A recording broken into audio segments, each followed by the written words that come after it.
Hello everyone, welcome और welcome back. Delhi high court ने Amazon को बोला है कि जो पाकिस्तान का रुआवज़ा आप सेल कर रहे हैं उसको बंद करें, क्योंकि ये पाकिस्तान के नाम से नहीं इंडिया के नाम से ही बेचा जा रहा था, कोई डिटेल्स नहीं थी। अब ये पूरा मैटर क्या है, let's discuss it in detail.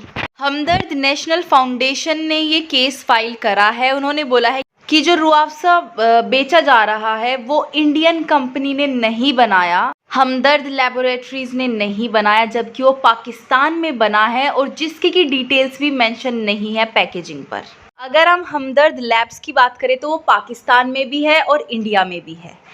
कैसे है वो मैं डिस्कस करूंगी बाद में इस वीडियो में। पहले आप ये समझो, जो एक मैन्युफैक्चरर था पाकिस्तान का, उन्होंने बोला है कि हमदर्द लैब्स को हकीम मोहम्मद सैद ने कराची में फाउंड करा था और सून ये बहुत सक्सेसफुल हो गई और इसका जो रुआवज़ा सिरप था वो स्पेशली ज़्यादा फेमस हो गया।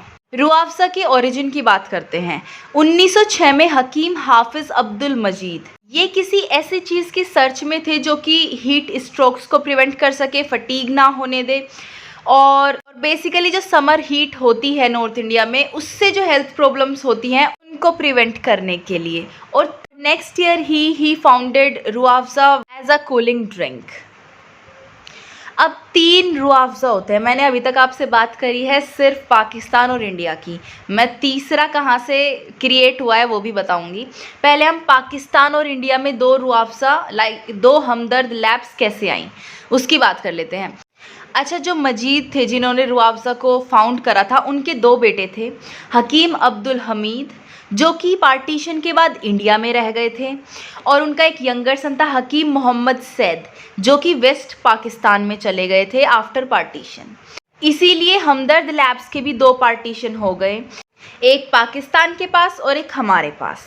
अब तीसरा कहाँ से आया, जब 1971 में बांग्लादेश बना तब एक सेपरेट हमदर्द ट्रस्ट वहाँ भी सेटअप करा गया मजीद के किसी एक्सटेंडेड फैमिली मेम्बर ने। अब इश्यू की बात करते हैं। जो अमेज़न पे हमारे यहाँ के कस्टमर्स रुआवज़ा खरीद रहे हैं वो बेचे जा रहे हैं under the name of Indian company, जो इंडियन हमदर्द है उसके अंडर, लेकिन वो है किसके, पाकिस्तान के। तो बेसिकली जो प्रॉफिट जाएगा, जो पैसा जाएगा, वो कहाँ जाएगा, पाकिस्तान को जाएगा। इसलिए बोला गया कि हमदर्द लैब्स के राइट्स का वायोलेशन हुआ है।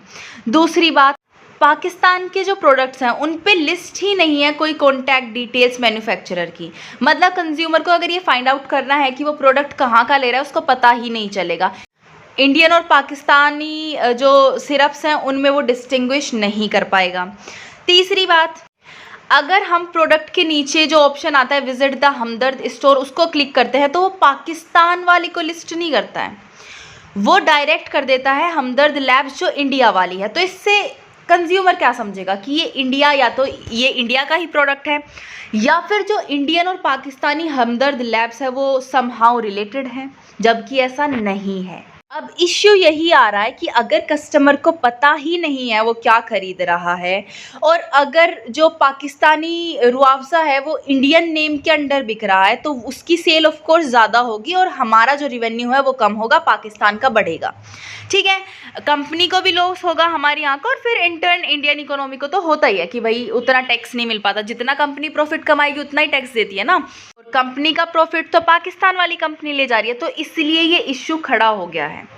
अब देखा जाए तो हमदर्द इंडिया 200 करोड़ से ज़्यादा कमाती है एनुअली रुआवज़ा की सेल से। देखो, अगर इंडियन कंज्यूमर है तो वो देख के लेगा ही कि भाई ये इंडिया में बनाए पाके, लेकिन अगर डिटेल्स ही नहीं है और हम विजिट द स्टोर क्लिक करते हैं और वो इंडिया की जो साइट है उस पर ले जाता है तो हम सोचेंगे ये इंडिया से है और हम वो खरीद लेंगे, लेकिन वो प्रॉफिट कहाँ जाएगा, पाकिस्तान में। तो यही पूरा इश्यू है। अभी इस केस पे 31st को हियरिंग होनी है। Let's see what happens. This was the news for you guys. I hope you loved it. If you did, please give it a thumbs up and subscribe to my channel, and I will see in the next video. Till then, stay happy, healthy and bye.